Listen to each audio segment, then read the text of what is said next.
do livro Pão Nosso, e o item é o 111, Granjeai amigos.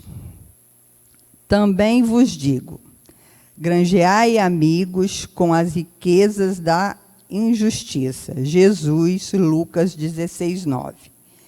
Se o homem conseguisse, desde a experiência humana, devasar o pretérito profundo, chegaria mais rapidamente à conclusão de que todas as possibilidades que o felicitam em conhecimento e saúde provém da bondade divina e de que a maioria dos recursos materiais à disposição de seus caprichos procede da injustiça.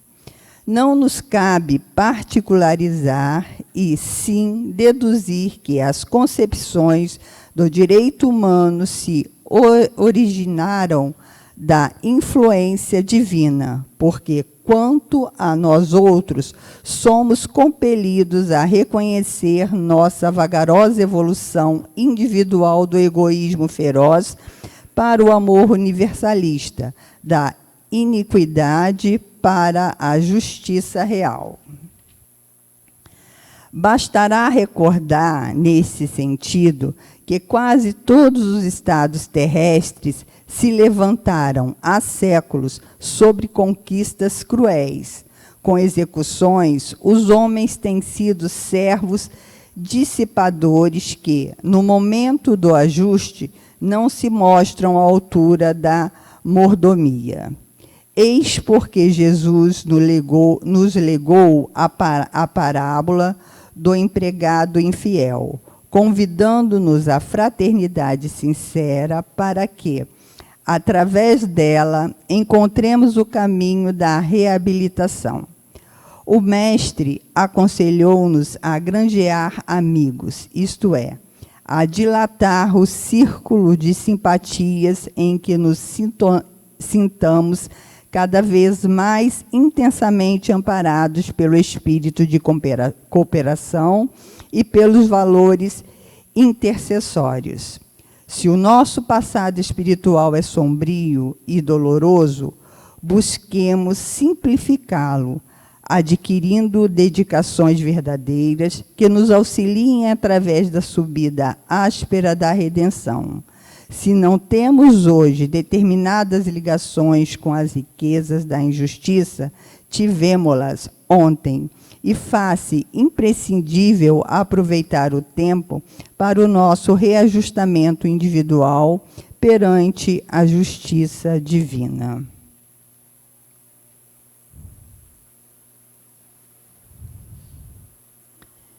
Então, nesse momento, vamos orar, elevando o nosso pensamento a Deus nosso Pai, a Jesus nosso Mestre querido, e agradecendo a Deus, a Jesus e a toda a espiritualidade amiga que nos ajudou a estar aqui nessa manhã com alegria, com os nossos corações abertos para recebermos todas essas boas influências espirituais, todo o seu amor, Pai.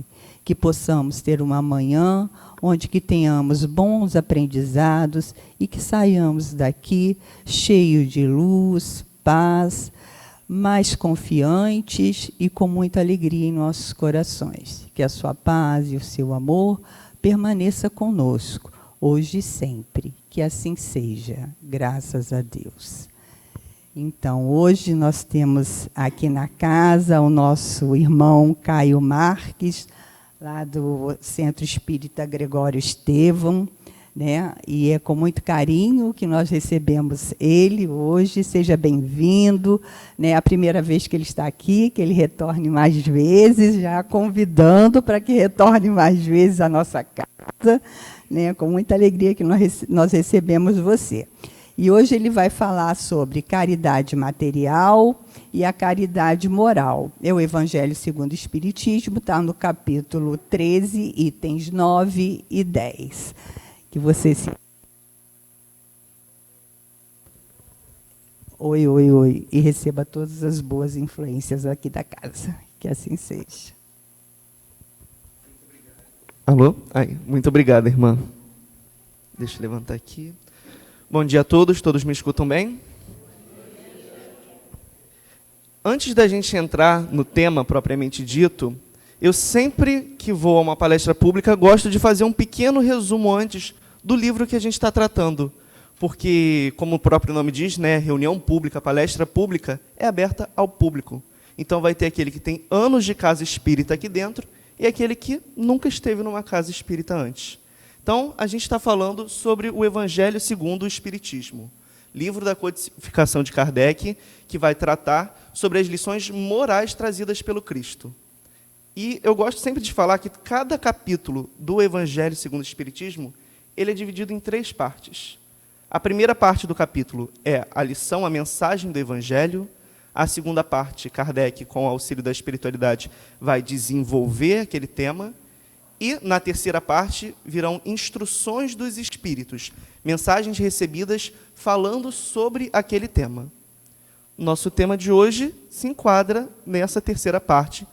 Está como instrução dos espíritos sobre a caridade material e a caridade moral. O que é cada uma, qual a importância de cada uma, quanto vale cada uma. E está lá no Evangelho segundo o Espiritismo, capítulo 13, itens 9 e 10. A gente começa, então, com o item 9, com a mensagem trazida pela nossa irmã Rosália, que ela diz assim: amemo-nos uns aos outros e façamos aos outros o que quereríamos nos fizessem eles. Toda a religião, toda a moral se acham encerradas nestes 2 preceitos. Se fossem observados nesse mundo, todos seríeis felizes. Não mais aí ódios, nem ressentimentos. Direi ainda, não mais pobreza, porquanto do supérfluo da mesa de cada rico, muitos pobres se alimentariam, e não mais veríeis, nos quarteirões sombrios onde habitai, durante a minha última encarnação, pobres mulheres, arrastando consigo miseráveis crianças a quem tudo faltava. Eu dei destaque ali, como se pode ver, a algumas palavras.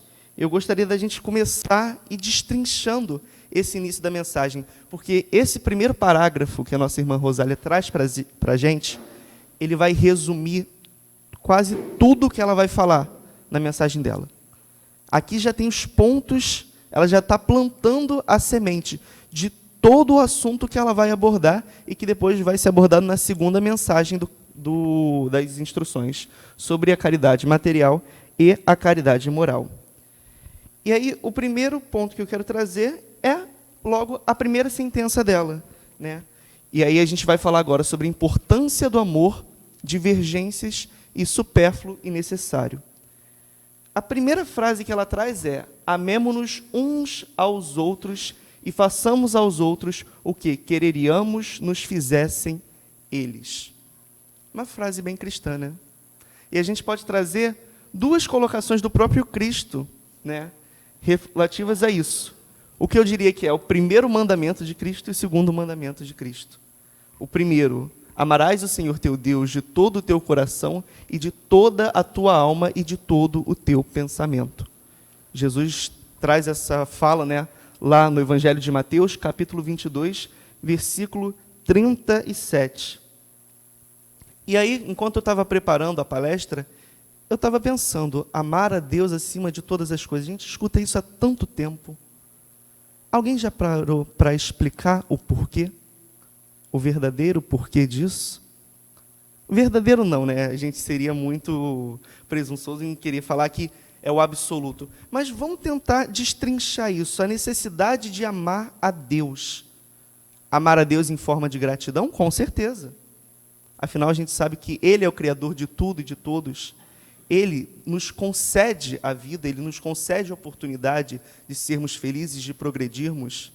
Através da bondade de Deus, do amor que Ele tem pela gente, a gente se volta a amá-lo também, né? Acima de todas as coisas. Mas eu gostaria de tratar o amor, a primeiro momento, como maneira de entendimento e de compreensão. A gente tem como verdadeiramente entender algo, compreender algo, sem amá-lo? Não, né? Porque a gente vai criar resistência a esse algo. E aí, se a gente não ama a Deus, a gente não cria só resistência à figura de Deus, mas à sua criação. Toda obra é reflexo do seu Criador. Tanto que quando a gente pega lá o livro dos Espíritos, que a gente vai falar sobre como a gente reconhece Deus e as características de Deus através das perfeições que nós enxergamos em sua obra. Não é isso que os Espíritos dizem?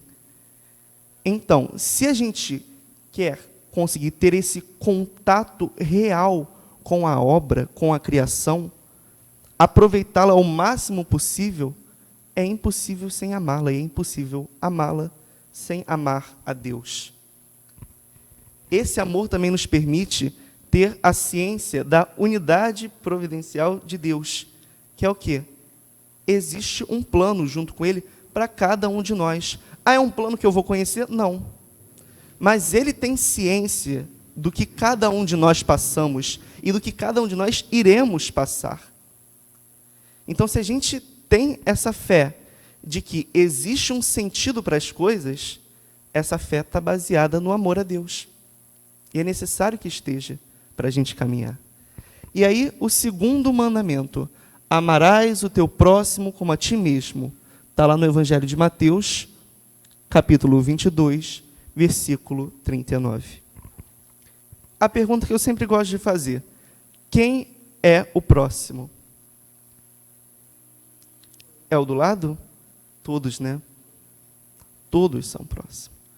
E aí, embora a gente tenha ciência que é todos, é necessário a gente estressar esse pensamento, no sentido de que quem está do meu lado é o próximo, meu familiar que está em casa é o próximo, o amigo é o próximo, a pessoa que eu não conheço é o próximo, a pessoa que eu desgosto é o próximo, a pessoa que me ataca é o próximo, a pessoa que deseja o meu mal também é o próximo. Todos esses são próximos. Para a gente vivenciar a mensagem cristã, a gente conseguir extrair o real valor dela e vivenciar esse valor, né? Porque falar sobre vivenciar a moral cristã não é simplesmente pensar que eu vou estar seguindo certo porque eu sei que é certo.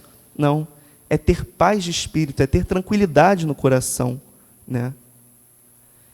Então, para a gente vivenciar essa moral, a gente tem que entender que esse amor tem que alcançar a todas essas pessoas.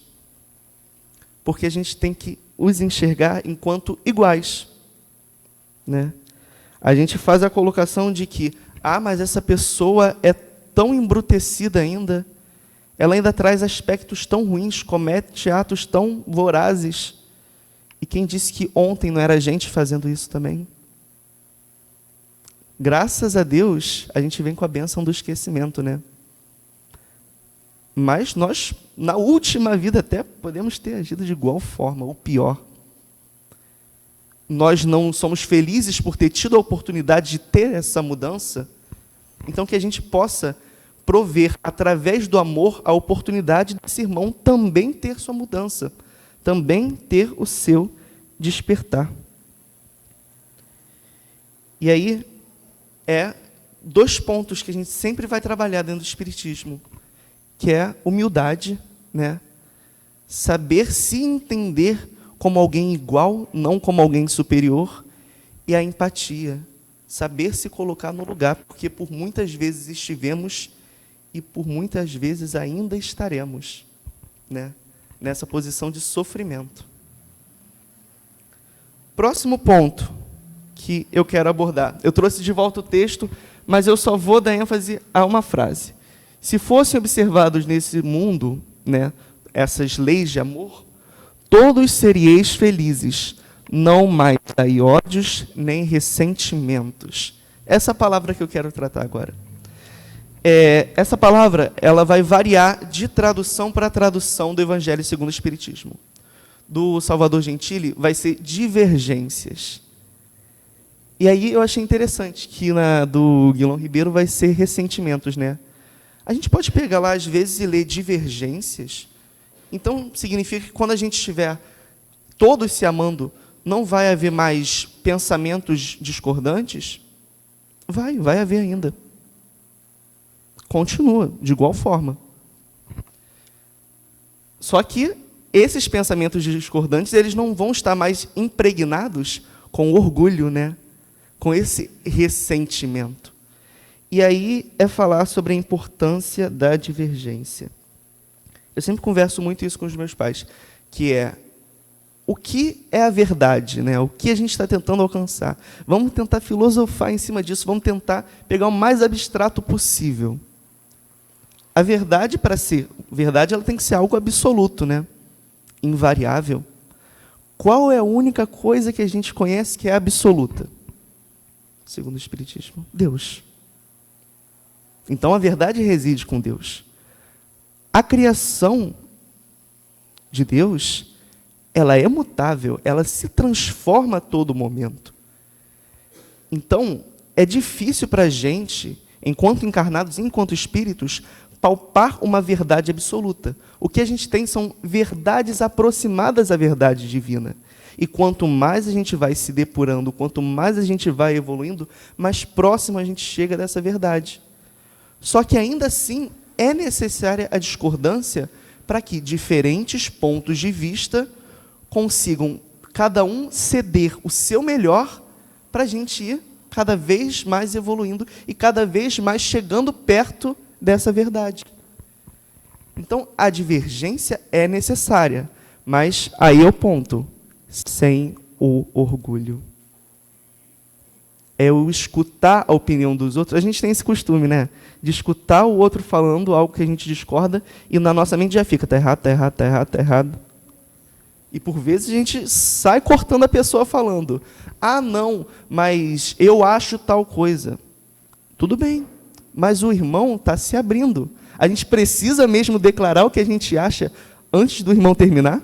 A gente não pode ter essa paciência de esperar ele terminar a sua fala? Mas o nosso orgulho fica ali martelando. Não, tem que colocar meu posicionamento, porque o meu posicionamento é o certo, é mais certo que o dele. E aí a gente entra nesse problema, né? Então, sim, a divergência é positiva, mas sem o orgulho. Próxima questão importantíssima. Supérfluo, a palavra que é trazida. O que é necessário, o que é supérfluo? Necessário é aquilo que é absolutamente preciso, segundo o dicionário. Essencial, indispensável. Que se não pode evitar, imprescindível, inevitável ou forçoso. Supérfluo, segundo o dicionário, vai ser que ou o que ultrapassa a necessidade, que é mais do que se necessita. Que ou o que é redundante, desnecessário. E aí, na mensagem da irmã Rosália, é dito que do supérfluo da mesa dos ricos se alimentariam muitos pobres. A gente dá atenção só ao que é necessário? Não. Esse supérfluo, né, ele está diretamente ligado aos prazeres terrenos, né, aos prazeres da matéria. Pode ser supérfluo no campo da alimentação, pode ser supérfluo no campo do próprio divertimento, entretenimento, né? E a grande questão que é levantada é o quanto esse supérfluo, a primeiro ponto, atrasa você, o quanto que ele te prende a ele próprio, porque tudo que é supérfluo é viciante. Tudo. E o segundo ponto é o quanto que o seu amor a esse supérfluo te impede de auxiliar o teu próximo. Né? Então, é a âncora própria e a âncora para o auxílio aos nossos irmãos. Né? E aí,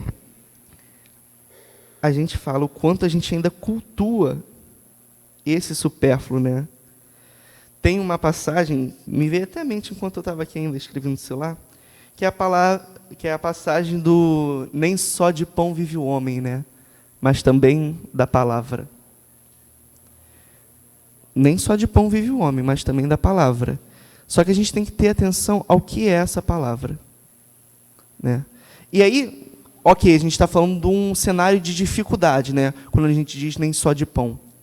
Mas a gente pode também falar sobre, eu estou ali consumindo algo que seja supérfluo, e ao invés disso, eu posso estar ouvindo, pregando ou refletindo sobre a palavra. Mas aí que palavra é essa? Em quais momentos, em quais situações?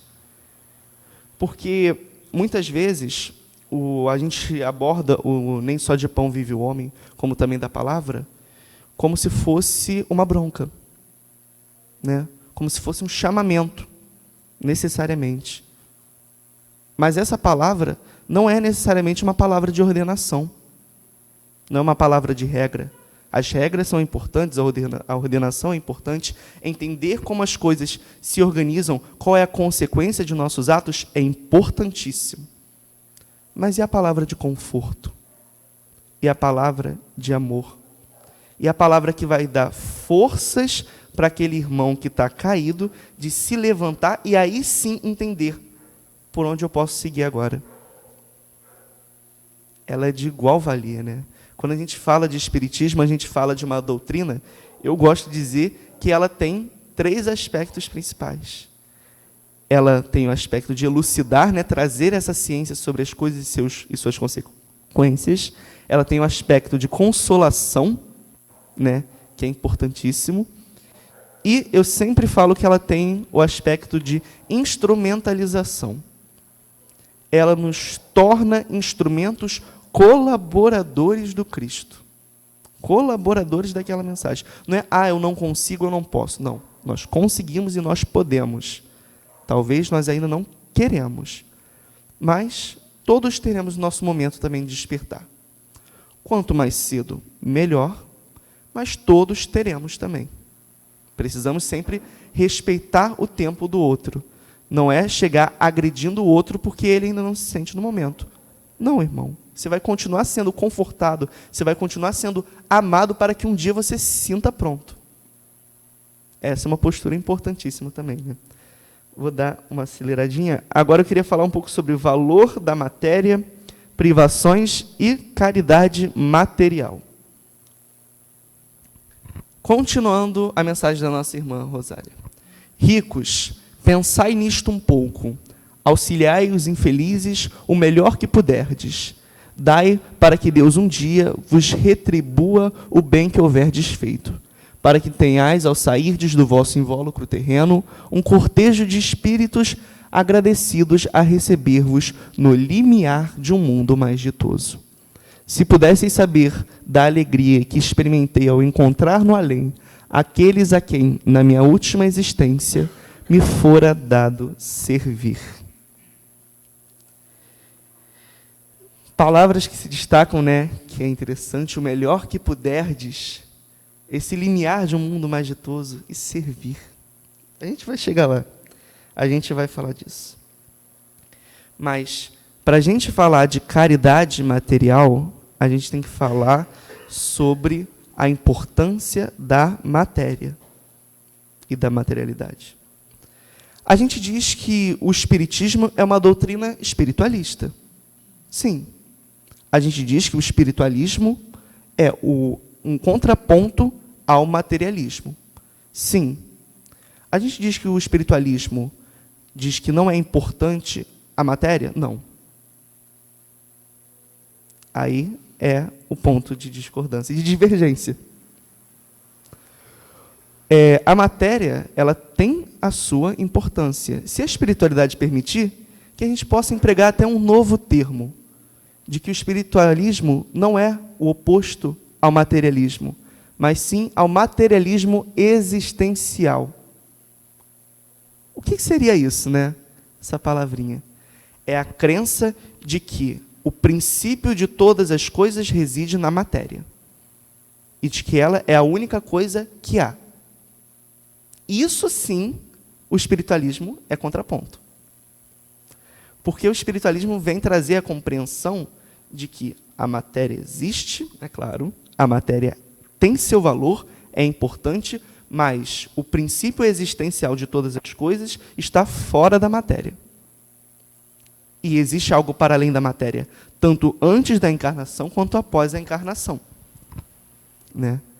Agora, a matéria, ela é instrumento para todos nós. E não só isso, ela é também material de construção, de preparo. Qual é o objetivo de todos os espíritos? Está lá no Livro dos Espíritos. Progredir e intelectualizar a matéria. O objetivo dos espíritos para com a matéria é intelectualizá-la. O que isso significa? Utilizá-la como instrumento para esse progresso e, através do amor, através do conhecimento, denotar mais valor e mais beleza a essa matéria. Então, a matéria tem a sua necessidade, tem o seu valor, tem a sua importância. E aí, quando a gente fala sobre caridade material, quando a gente fala sobre o que é necessário, a matéria é necessária para tanto a existência do nosso corpo, como a manutenção do nosso corpo, a todo momento. Né? Mas a nossa irmã Rosália está falando desses irmãos que não têm esse mínimo.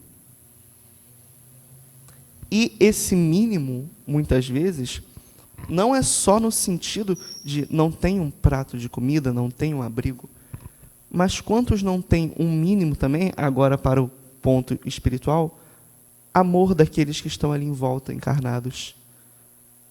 Quantos são os nossos irmãos que são marginalizados no nosso mundo, pela nossa sociedade? E quando a gente diz pela nossa sociedade, pode ser que eu, enquanto indivíduo, não faça isso. Mas como eu faço parte dessa sociedade, a responsabilidade se recai sobre mim igualmente.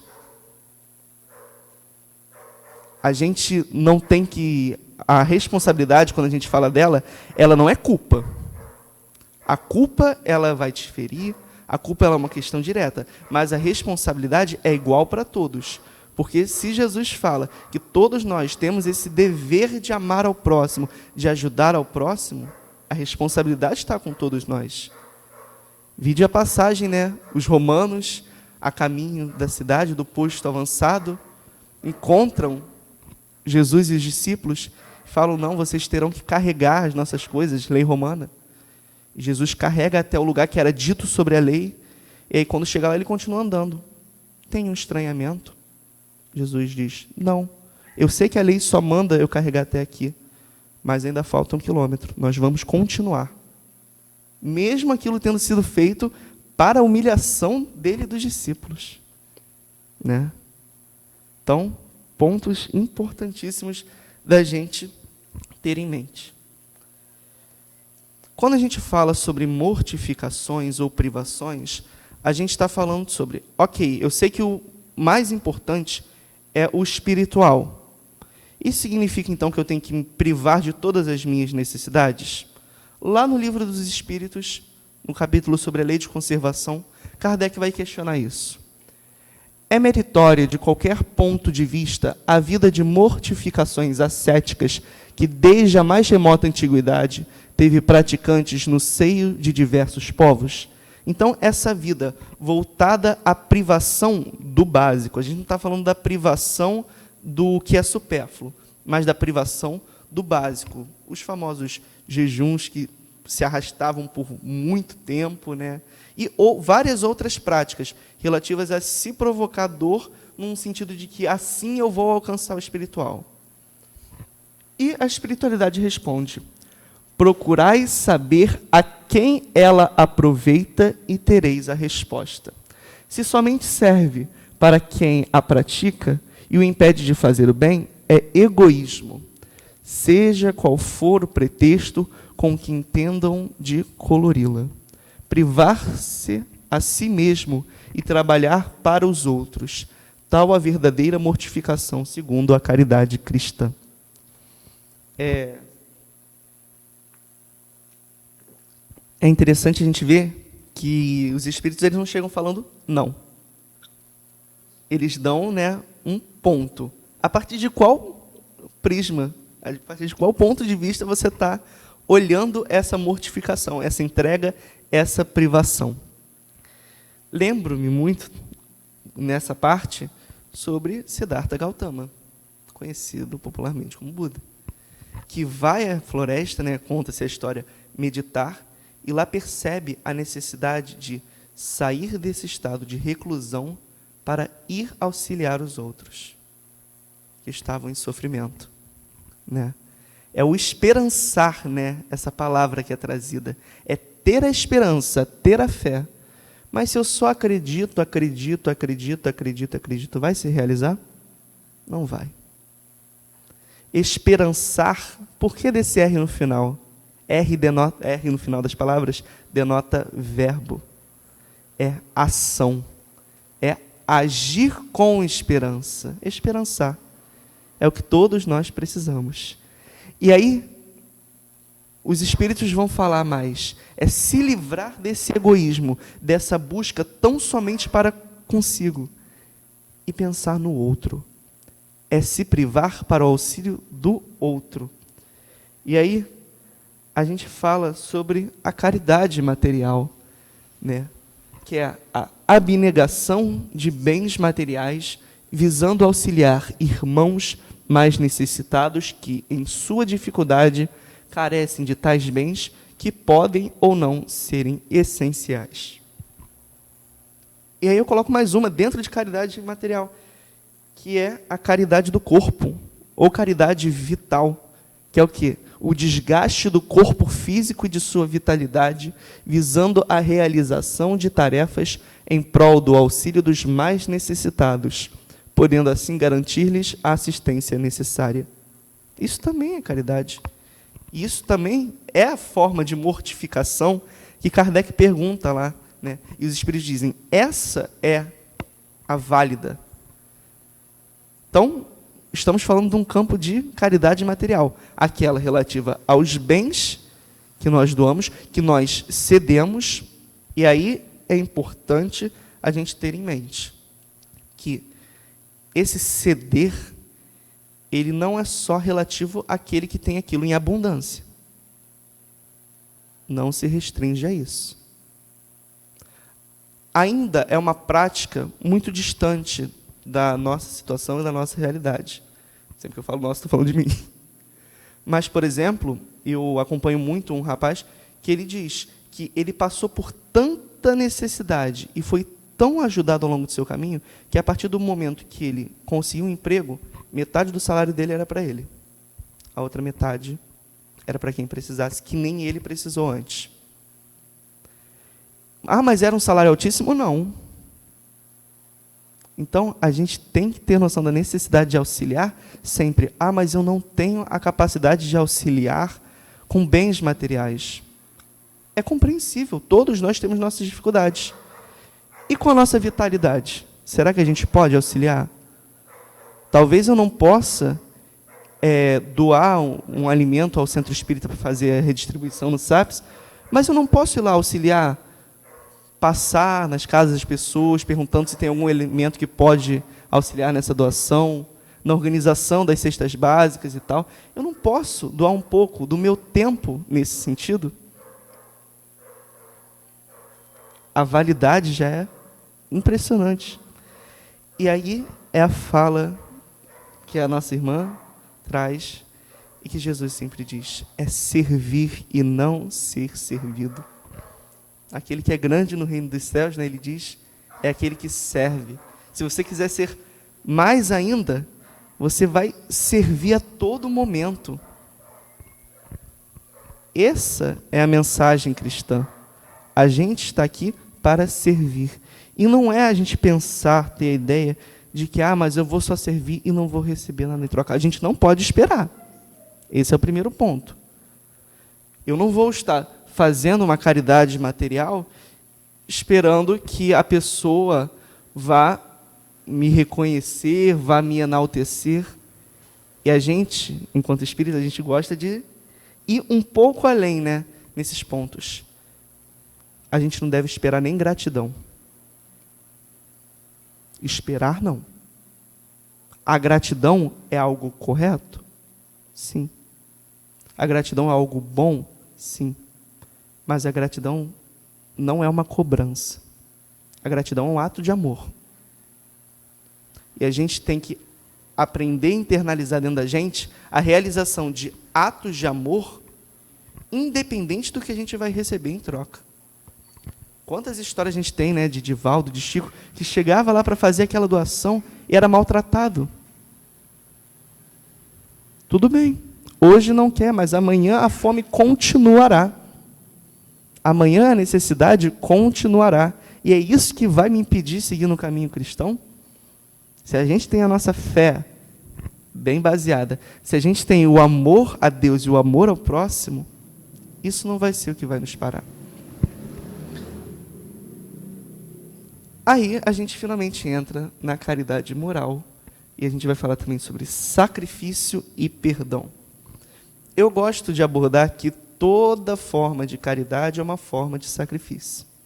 A gente vê isso quando a gente fala, por exemplo, do sacrifício mais agradável a Deus.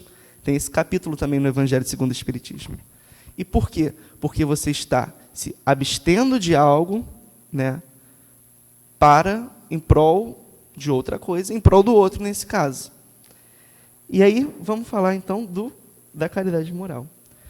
Trouxe aqui um outro trecho, que está lá ainda na Instrução dos Espíritos, que diz assim, ainda da irmã Rosália: desejo compreendais bem o que seja a caridade moral, que todos podem praticar, que nada custa materialmente falando, porém que é a mais difícil de exercer-se.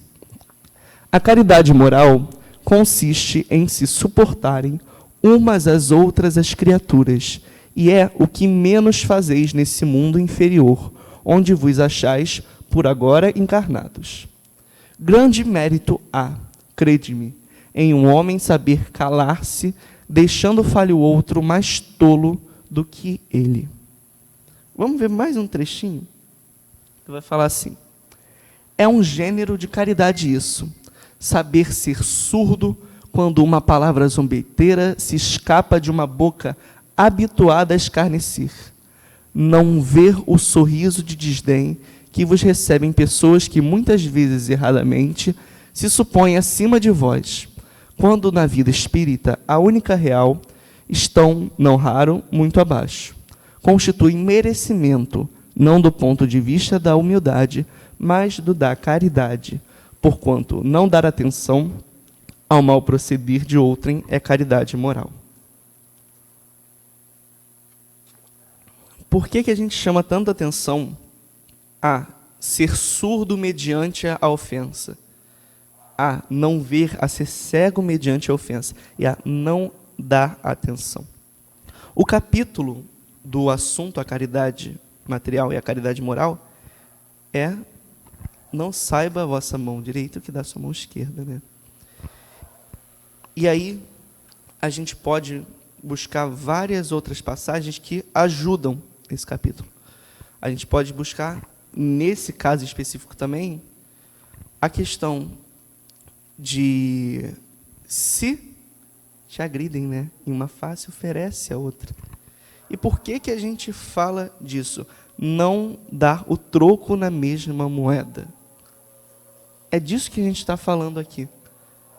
Porque se a gente dá ouvidos àquela ofensa, se a gente dá atenção àquela ofensa, possibilidades. Ou nós somos espíritos extremamente evoluídos, todos aqui, graças a Deus, por isso estamos na casa espírita, não? E, assim, nós escutamos tudo aquilo e não criamos ressentimentos, não criamos mágoa, não fazemos nada, mas nós ainda não somos assim, né? Outra possibilidade: não vou atacá-lo de volta, mas vou me contaminar com aquela ofensa. Vou ficar com uma mágoa, vou ficar chateado. E essa mágoa vai me atrapalhar no meu caminho. Terceira opção, a mais extrema: vou revidar. Não só vou ficar com essa mágoa e vou revidar. Então, os espíritos nos conhecem. Eles já sabem. Eles sabem das nossas dificuldades ainda. Então, melhor caso, não dá atenção. Finge que não aconteceu. Segue em frente. Senão, a chance da gente cair nessas outras situações é gigantesca. Né? Então, que a gente possa ter essa ciência de só dar a continuidade. E aí a gente fala sobre caridade do Espírito.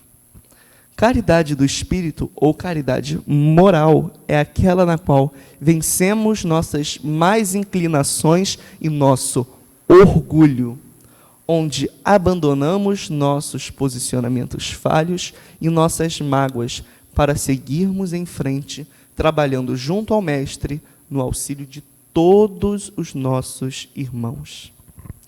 Todos. A gente vai ver mais à frente a forma que se expressa essa caridade moral, essa caridade do Espírito. Mas o ponto que a gente tem que ter noção agora, que ela é relativa a se abster dos nossos pensamentos, das nossas más inclinações. Por vezes não. Na maioria das vezes, a gente sabe o que é o certo. Né? Quando Kardec vem perguntar onde estão gravadas as leis de Deus, é na nossa consciência. A gente tem um discernimento mínimo para diferenciar o que é certo e o que é errado. E, se não sempre, quase sempre a gente sabe se está acertando ou cometendo um erro. A gente muitas vezes não quer aceitar. Não aceita. Pior do que enganar o outro, se engana. E aí a gente vai levantar 1 milhão de desculpas. Não dá, eu não tenho força para isso. Todos não fomos criados de igual forma. Não, mas eu não tenho mais tempo para isso, eu não tenho mais tempo para mudar. Minha idade já é avançada. E a vida não continua? Quantas desculpas a gente levanta? Na próxima encarnação eu resolvo. O espírita escuta e diz muito isso, né? Isso na próxima encarnação eu vou fazer diferente. Eu estava até conversando isso com os meus pais esses dias, que é a dificuldade que você sente hoje, você vai sentir amanhã também, irmão. A mesma. Né? A gente fala que o espírito ele conserva, né, nossos pensamentos, ele conserva nossos posicionamentos. Então a dificuldade vai ser a mesma. A gente só está postergando. E postergar a transformação é prolongar a dor. E aí a gente fala sobre vencer o nosso orgulho. Os grandes males, as grandes chagas da humanidade, né? Orgulho, egoísmo. A gente tem muitas vezes esse pensamento, às vezes não verbalizado, mas que somos superiores. Coitado daquele irmão, ainda não conseguiu o entendimento. E quem disse que a gente conseguiu? A gente faz essa reflexão? Não. É por isso que o Espiritismo vem falar que a gente não pode ter pena, por exemplo. Né? Porque pena é inferiorizar aquele irmão, que às vezes está muito melhor do que a gente. E a gente só não sabe. Então, se a gente vence esse orgulho, se a gente sacrifica esse orgulho, a gente sacrifica esse pensamento do hoje, para assim seguir o que a gente sabe que é o certo, assim a gente está praticando a caridade moral ou a caridade do Espírito. No item 10, um espírito protetor, aí ele não me traz apenas como um espírito protetor, ele vai trazer sua mensagem, né? E um trecho diz assim: amigos, de 1000 maneiras se faz a caridade. E aí a gente está falando dessa verdadeira caridade, da caridade moral. Podeis fazê-la por pensamentos, por palavras e por ações. Por pensamentos, orando pelos pobres abandonados, que morreram sem se acharem sequer em condições de ver a luz. Uma prece feita de coração os alivia. A gente não estava falando sobre a palavra de consolação? Ela dá essa força para a pessoa se reerguer. Por palavras, dando aos vossos companheiros de todos os dias alguns bons conselhos. Bons conselhos. Eu estou com o meu amigo. Ele começa a falar sobre uma dificuldade. Eu virar e começar, não, mas você errou nisso, você fez aquilo errado, você tem que mudar isso. Isso é um bom conselho?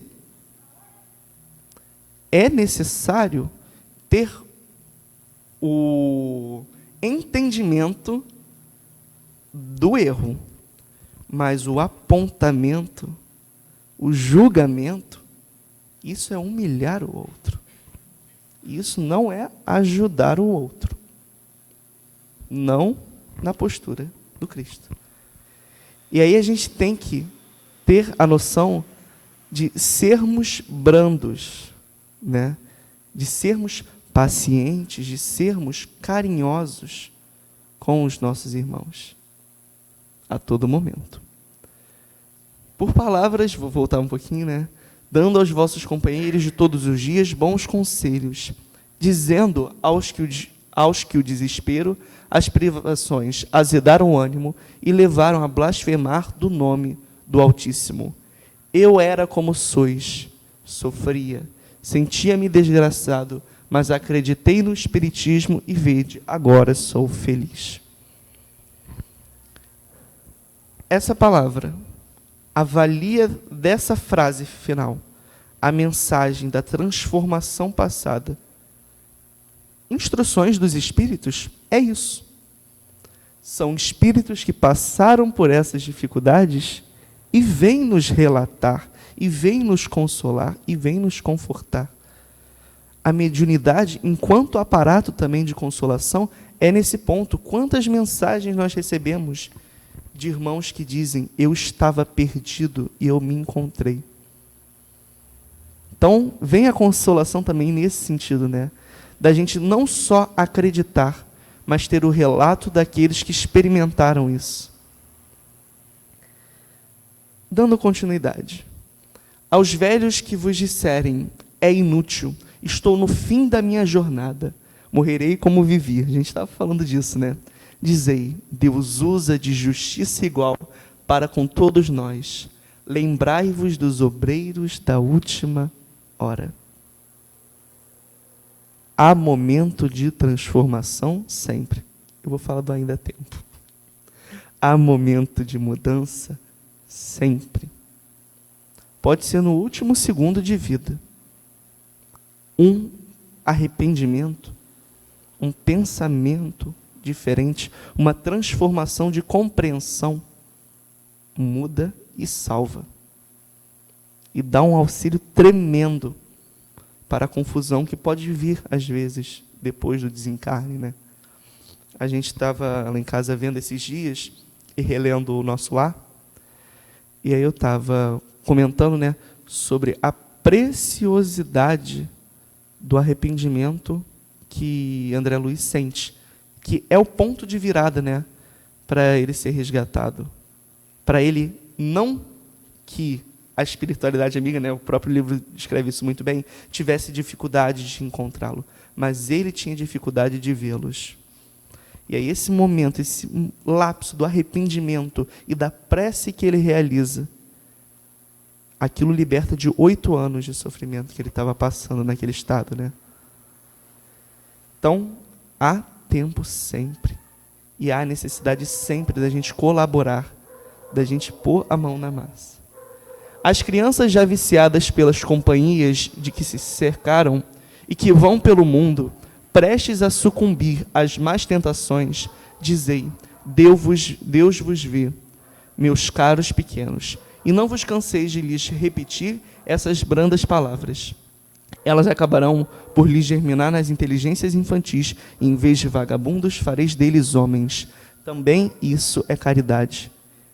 E não é um Deus vos ver no medo. A gente, por muitas vezes, acha que o medo educa. O medo não educa. A compreensão educa. O amor dá forças para aprender. Deus vos vê e vos ampara. Que a gente possa completar a frase e falar aquilo com o maior amor do mundo. Senão, nós vamos criar jovens, como a gente vê tantos por aí hoje em dia, se recusando a práticas religiosas, a ligação com a religião, se afastando de Deus, no sentido de que, meu Deus, essas pessoas tão ruins, não.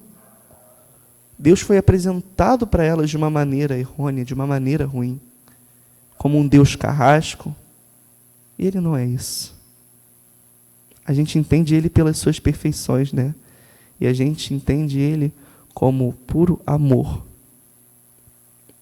Se todo esse mecanismo se encaminha e trabalha com a consolação, com a oportunidade sempre, com o amor entre os seus participadores, assim, pela obra, a gente vai compreender também o Criador. Esse Deus amoroso, né? Então, a forma que a gente traz a mensagem, que a gente dá a palavra, ela é muito importante sempre. E não existe palavra vaga. Toda palavra tem o seu peso, a todo momento. Surgiu, há um tempo atrás, essa discussão muito, né, sobre, mas eu não posso falar algo sem ter comprometimento sobre aquilo? Não. A gente tem que pesar as nossas palavras sempre, né? Porque a gente não sabe como é o estado mental daquele que está recebendo isso. Será que, naquela minha palavra, ele vai ter a exata compreensão do que eu estou falando? Como ele vai receber aquilo? Às vezes, uma palavra de brincadeira, ela chega como uma flecha, né? Então, a gente está muito bem alinhado com essas pessoas. Está muito atento a tudo que a gente fala com todos que nós falamos. Expressões da caridade moral. Pensamentos, palavras e ações. A gente ouve, vigiai não só os atos, não só as palavras, mas também os pensamentos. É preciso mesmo? Logo eu que tenho meus pensamentos tão trancados no fundo da minha alma, num baú, numa caixinha que ninguém tem acesso? O maior engano, né? Porque a gente passa a compreender que no plano espiritual, que nesse ambiente espiritual e fluídico que há na nossa volta, um pensamento é um grito. Que todos aqueles que estiverem dispostos a ouvir, ouvem e são impactados com aquilo. Eu gosto de falar que tem pensamento que mata mais do que bala. A gente acumula aquela raiva, aquele ódio do nosso irmão, e a gente tem aquele pensamento. Aquilo vai como um soco na direção dele. Se ele estiver bem harmonizado, ele não vai receber aquilo. Mas se ele estiver num momento de fragilidade também, e for impactado por aquilo, nós vamos ser colaboradores da dificuldade do nosso irmão? Nós realmente vamos conseguir deitar à noite na cama tendo ciência disso e dormir em paz? São sempre critérios e questões a avaliar, né? E aí é observar os nossos pensamentos sempre. Mas o nosso pensamento é voraz. Ele passa correndo. E aí, então, se passar um pensamento ruim assim, do nada na minha cabeça, eu já estou totalmente culpado? A gente falou um pouco antes sobre cultivar a mágoa, né? Cultivar a dor. E a gente pode falar também sobre cultivar o pensamento. Eu tive o deslize de ter aquele pensamento ruim, mal empregado. Mas eu vou dar espaço para ele se criar? Eu vou ficar reforçando e reforçando na minha mente? Eu vou cultuá-lo? Ou vou deixar que ele passe? E mais do que ele passe, vou colocar amor sobre ele. É muito importante isso. Nas palavras, como a gente já disse, a importância da palavra. A gente nunca sabe como o outro vai receber aquela palavra. E a palavra de conforto é uma palavra refletida na caridade moral. E nos atos. A caridade material, ela pode ser envolvida pela caridade moral quando ela é feita de coração, quando ela é feita deixando o orgulho para trás, quando a gente se livra de todas essas amarras e pratica aquilo com um verdadeiro desejo do bem, aí também está a caridade moral, em ações. Então, é sempre importante a gente ter isso em mente. Se encaminhando para o fim, né, do nosso estudo, eu queria trazer um trechinho que eu gosto quando é oportuno, que eu chamo de ainda há tempo. Ainda há tempo para a gente mudar, ainda há tempo para a gente passar por essa reforma íntima que o Espiritismo chama e pede a cada um de nós. E não pede como simples pedido, mas diz: irmão, mais feliz tu será depois disso. Ainda há tempo, a qualquer situação, aquele que está na plenitude de sua saúde e aquele que está já debilitado. E aí, eu gostaria então de ler o poema que é trazido lá em Parnaso de Além Túmulo, que é O Tempo, de Amaral Ornélias, que diz assim: o tempo é o campo eterno em que a vida enxameia, sabedoria e amor na estrada meritória. Nele, o bem cedo atinge a colheita da glória e o mal desce ao paú de lama, cinza e areia. Esquece a mágoa hostil que te oprime e alanceia. Toda amargura é sombra enfermiça e ilusória. Trabalha, espera e crê, o serviço é vitória e cada coração recolhe o que semeia. Dor e luta na terra, a celeste oficina. São portas aurorais para a mansão divina. Purifica-te, cresce, amando por vencê-las. Serve sem perguntar por onde, como e quando, e nos braços do tempo ascenderás cantando aos píncaros da luz, no país das estrelas. Que a gente possa ter, irmãos, sempre a máxima em nossas mentes. Orai e vigiai sempre. Muito obrigado a essa casa pela oportunidade. Muito obrigado a todos. Tenham um bom dia.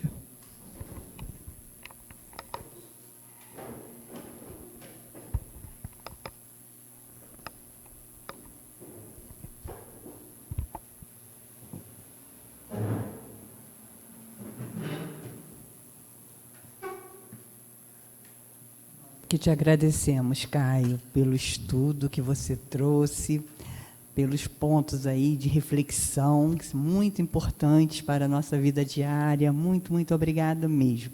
Retorne sempre. E agora nós vamos fazer uma oração e vamos passar para a segunda parte, né, da nossa manhã, que é a parte dos passes. Então, oramos a Deus nosso Pai, a Jesus nosso Mestre, e mais uma vez e sempre agradecemos. Agradecemos pela oportunidade de estarmos aqui, por esse tempo tão precioso que passamos aqui nessa manhã de estudo, aprendendo, sendo acolhida pela espiritualidade amiga, por toda essa energia dessa casa de luz e de amor. Muito obrigado, Pai. Que possamos estar sempre com os nossos corações e mentes abertas para o bem, para o bom, para o belo, para a caridade. Que o Senhor permaneça sempre junto a nós e com toda essa humanidade. Que luzes e que todos sintam a sua presença em seu coração, em seus corações, hoje e sempre. Que assim seja. Graças a Deus. Então, agora a gente passa para